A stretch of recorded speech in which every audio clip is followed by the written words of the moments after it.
Alright, ayan, good morning mga ka-5 na yun dyan.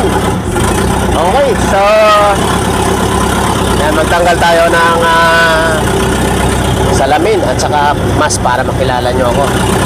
Okay, Kuya Isko official po mga kababayan, mga ka-5 na yun. Shoutout sa lahat. Syempre, mayroon tayong content ngayon. Mayroon akong sasagutin. Mayroon kasing nagtanong sa atin, no, sa upload natin na isang pay yata siya or ano man siya. So shoutout sa'yo bro, Ka59. So ang tanong niya ay pwede raw ba gamitin maging lisensya sa security guard or security yung PE license. Okay, so syempre bago natin sagutin yan, mag-shoutout muna tayo. Okay, so shoutout kay David Cecilia, yan. Shoutout kay paring Alex Samisula, yan. Shoutout kay paring Romel Palsiso, yan. So shoutout din sa ating mga viewers na nandyan lagi nakasubaybay. Sa susunod na video, abangan nyo. Titingnan ko yung may mga comment at isa-shoutout natin. So shoutout po sa inyong lahat. So ayan, sasagutin na natin yung katanungan ng ating isang ka-5'9" man yan or bodyguard. Ayan, medyo maingay lang yung tambucho natin kasi nasira. Natanggal yung muffler. Sasagutin na natin, mga ka-5'9". So syempre, nga pala, yung isang video natin na upload tungkol sa pulis, no? Thank you very much po sa mga nakapanood. Maraming salamat. At yun na nga, yung tungkol yun sa mga pulis na nag-resign or nagre-retire. So ayan, yung pulis na nakaraan na nag-viral, wala na nakasuwa na. So ganun po talaga ang kahinatnan. So pag mayroon ka kasing mga nagawang paglabag, talagang kakasuhan ka. Pero yun nga, at least pinalabas or naipalabas mo yung hinanaing. So ganoon naman talaga, kahit saan yan, kahit sa mga private sector, ganoon. Pag naglabas ka ng yung hinaing, automatic tanggal ka. So malibang kung maganda pa sa private kasi may labor pa tayong na nagdidipinsa sa atin. So yun, no? Right, so doon sa ating ka-5'9" or sa bodyguard or PA man yun, nagtanong sa atin kung pwede nga daw ba gawing lisensya ng security guard ang lisensya ng PA. So ito po ang sagot dyan. Okay? So ang PA kasi actually sa ngayon napakaraming PA nagtitraining ngayon talaga. Napakarami. Pero yun nga, base na rin sa ako, PA din ako, no? Class 2013. Base na rin sa mga nag-training hanggang ngayon di pa sila nakakaposting, di pa sila nakaka-duty. So sa madaling salita, talagang pahirapan ngayon ang paghanap ng principal. Kaya wala pong pwesto. Kasi yung mga nakaraan more on mga Chinese lang ang kumukuha ng PA. Bihira sa Pilipino. So bagkus ngayon ay eleksyon, so maaaring siguro baka mayroon ngayon mga nakumukuha dahil eleksyon. Pero ganoon pa man, pahirapan po ang pagkuha po ng paghanap po ng principal ng pay.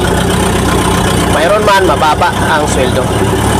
So yun, ang pay kasi ay may sariling training, no? Iba ang training ng pay, iba ang training ng security. Right? Iba ang lisensya ng PA, iba ang lisensya ng security. So sa madaling salita, doon pa lang malalaman, makikita na kagad natin na may pagkakaiba sila. Alright?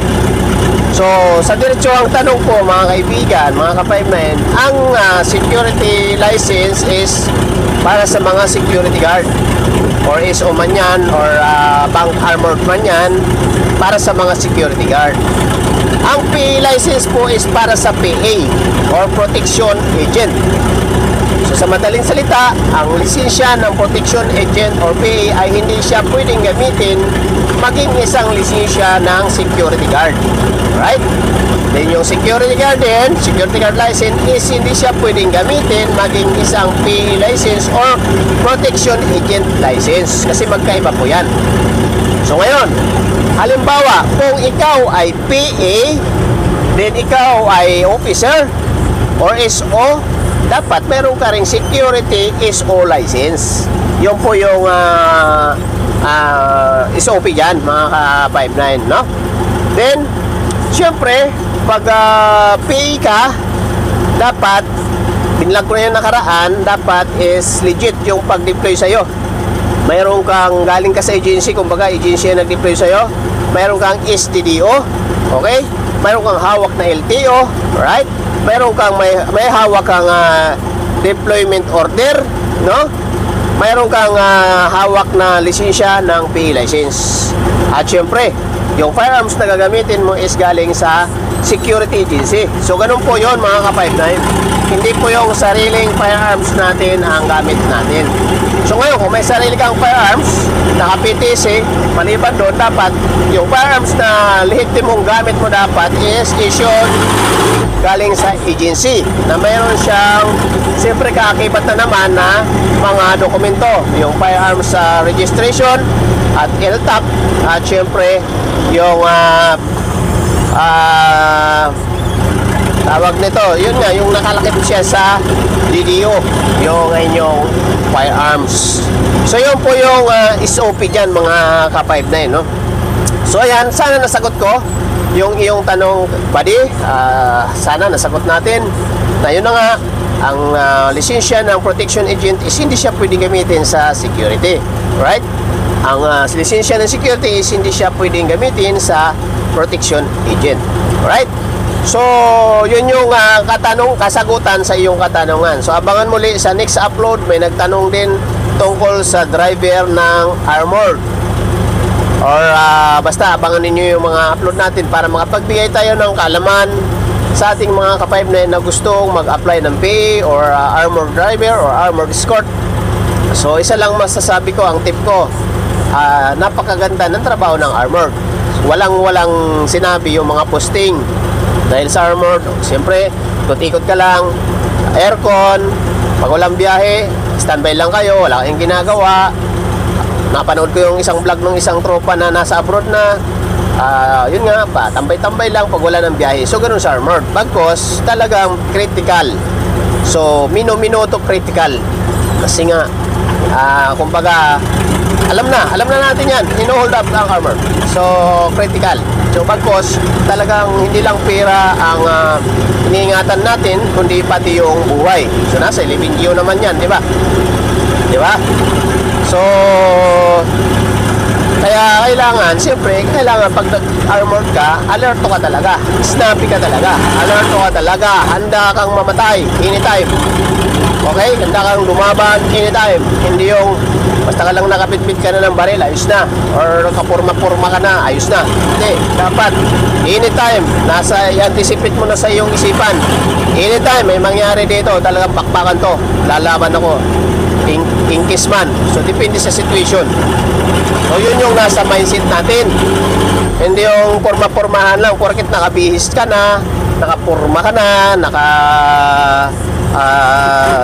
tawag dito, ano ka na, no? Poging-pogi ka na, okay na, wala ka nang pakialam. So hindi yun. Malaki ang responsibility natin pagdating sa monitoring sa labas, no? Sa scanning. Dapat magaling tayo mag-scan. Dahil yun yung pinaka-importante sa atin. Yung clear yung area bago tayo lumabas. Alright? So, yun po yung may bibigay kong tips sa inyo, no? Sa mga driver naman, hindi ganun kadali talaga mag-drive ng armored. Medyo mahirap.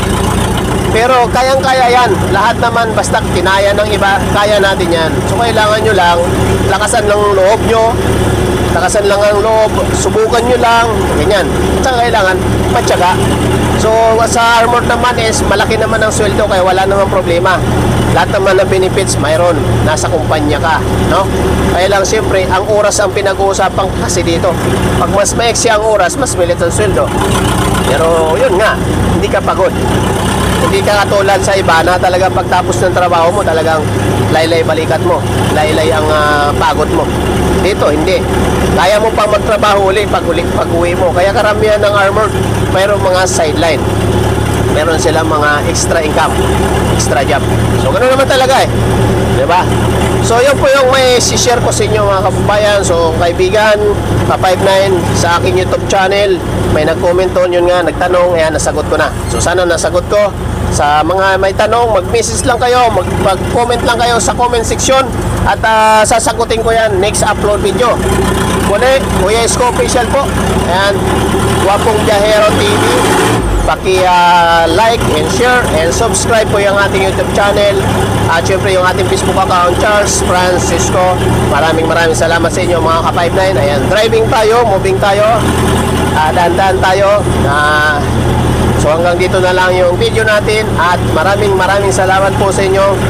Thank you very much po. Mabuhay po ang lahat. Muli, subscribe, like, and share ng ating mga video upload. Shoutout nga pala kay Sir Dos Mildos. Grabe, nandyan lagi sa video natin. At yun nga, medyo maraming nung nangyayari ngayon sa mundo natin. Pero observe lang tayo mga ka-59, mga kuya. Kasi tayo yung isa sa force multiplier dito sa ating bayan. Alright? So thank you very much po. At mabuhay ang lahat. Bye-bye, bye-bye, bye-bye.